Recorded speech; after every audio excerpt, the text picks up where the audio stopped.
वहीं उत्तर प्रदेश की सियासत में बीजेपी से 2024 के चुनाव में महामुकाबला करने के लिए सपा प्रमुख अखिलेश यादव अभी से ही तैयारी में जुट गए। अखिलेश ने सपा कैडर को ट्रेनिंग देने के साथ ही साथ सामाजिक न्याय और जातिगत मुद्दे को धार देने की रणनीति बनाई है और घोसी उपचुनाव की जीत से उत्साहित अखिलेश अब फिर से सपा कैडर को प्रशिक्षण देने में की योजना बनाने में जुट गए हैं।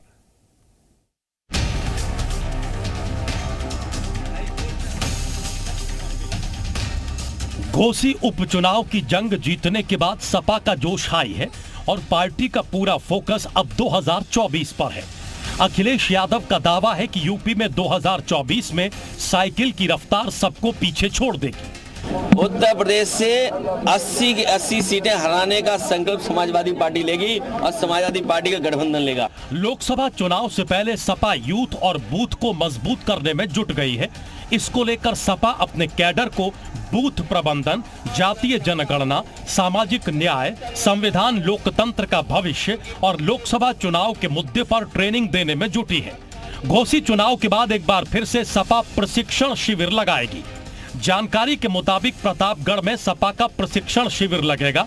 देखिए, आदरणीय अखिलेश यादव जी ने कहा कि हम घोसी की जीत को विनम्रता पूर्वक स्वीकार करते हैं और घोसी की सम्मानित जनता को धन्यवाद देते हैं। समाजवादी पार्टी अपने कार्यक्रमों को, अपनी नीतियों के तहत आगे बढ़ती रहेगी। 2024 के लोकसभा चुनाव से पहले कार्यकर्ताओं का परीक्षण शिविर भी होगा, समीक्षा बैठकें भी होंगे और जल्द ही समाजवादी पार्टी उत्तर प्रदेश में जो लोकसभा सीट है उन पर अपने प्रत्याशी को घोषित करने का भी काम करेगी। समाजवादी पार्टी की तैयारी लोकसभा चुनाव के लिए किसी अन्य दल से बहुत बेहतर है।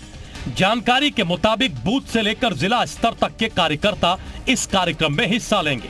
अखिलेश यादव और शिवपाल यादव भी प्रशिक्षण शिविर में शामिल होकर कार्यकर्ताओं का जोश बढ़ाएंगे। सूत्रों के मुताबिक 2024 के लिए समाजवादी पार्टी 1 बूथ 20 यूथ के कॉन्सेप्ट पर काम करने में जुटी है। कम से कम 20 जिम्मेदार लोगों को बूथ कमेटी में जगह देने की योजना है। सपा सभी बूथों पर अनुभवी, युवा, महिला, दलित, पिछड़े, अल्पसंख्यक, सामान्य सबको जोड़कर कमेटी बनाएगी। वहीं घोसी की जंग जीतने के बाद सपा ने बीजेपी पर हमले भी तेज कर दिए हैं। इसको लेकर डिप्टी सीएम केशव प्रसाद मौर्य ने सपा पर निशाना साधा है। कहा 2024 में जनता सपा को सबक सिखाएगी। और मैंने कल भी कहा था और आज फिर कह रहा हूं, समाजवादी पार्टी गुब्बारे की तरह फूल गई है और गुब्बारे की हवा उसी प्रकार से निकलेगी जैसे फूलपुर लोकसभा, गोरखपुर लोकसभा जो हमारे मुख्यमंत्री योगी जी की लोकसभा थी, मेरी स्वयं की लोकसभा थी। हम लोग उस समय चुनाव हार गए थे, लेकिन जिस धमाकेदार ढंग से वापसी 2019 के लोकसभा चुनाव में किया गया है उनको याद रखना चाहिए। प्रतापगढ़ को जनसत्ता दल के अध्यक्ष और कुंडा के विधायक रघुराज प्रताप सिंह उर्फ राजा भैया का गढ़ माना जाता है। राजा भैया के खिलाफ 2022 में चुनाव लड़े सपा प्रत्याशी और सपा के कार्यवाहक जिला अध्यक्ष गुलशन यादव को अगस्त के आखिर में विभिन्न आपराधिक मुकदमों में गिरफ्तार भी किया गया है। इस माहौल में होने वाले आयोजन में गिरफ्तारी का मुद्दा और कार्यकर्ताओं के उत्पीड़न का सवाल भी उठने के आसार हैं।